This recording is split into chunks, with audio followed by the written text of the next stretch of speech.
বিসমিল্লাহির রহমানির রহিম। আসসালামু আলাইকুম। হ্যালো গাইস, কিচেন হাউজে আপনাদের আশা করি আপনারা ভালো আছেন।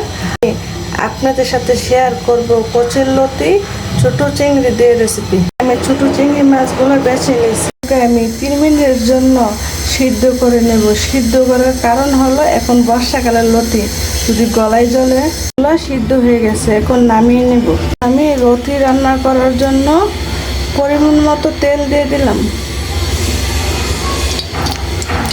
পেঁয়াজ কুচি, পেঁয়াজগুলো আমি ভালো করে হালকা ভেজে নেব। দিয়ে দেবো 1 চামচ রসুন বাটা, সামান্য একটু পানি অ্যাড করে দেবো মশলাগুলো করে না। তার সাথে দিয়ে দেবো 1/2 চামচ হলুদের গুঁড়া, 1 চামচ মরিচের গুঁড়া, 1/2 চামচ জিরার গুঁড়া। এখন ভালো করে সবগুলো মিশিয়ে নেব। কষানো হয়ে গেছে, এখন দিয়ে দেব চিংড়ি মাছগুলো, তার সাথে পরিমাণ মতো লবণ,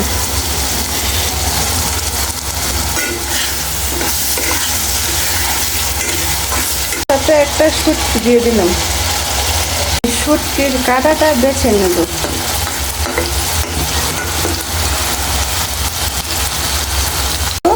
কচুরলতিগুলো আমি কচুরলতিগুলো ভালো করে কষিয়ে নেব। আমি সামান্য অল্প একটু পানি দিয়ে দেবো, যেমন নিচেটা পুড়ে না যায়। মিনিটের জন্য একটু কমিয়ে দেবেন।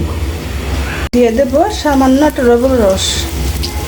লেবুর রসটা দিলে ভালো একটা ফ্লেভার আসে। দেওয়ার পরে আমি ভালো করে মিশিয়ে নেব। কচুরলতি রান্না শেষ, এখন নামিয়ে নেব। দেখেন বন্ধুরা, কচুরলতি কালারটা কত সুন্দর হয়েছে। যদি কচুরলতি রেসিপিটা আপনাদের কাছে ভালো লেগে থাকে তাহলে অবশ্যই জানাবেন। এই কচুরলতি শুটকি দিয়ে রান্না করা যায়। লাইক, একটা সাবস্ক্রাইব, একটা শেয়ার দিয়ে দেবেন। একটা শেয়ারের জন্য ভিডিওটা সবার কাছে পৌঁছে যাবে। আল্লাহ হাফেজ।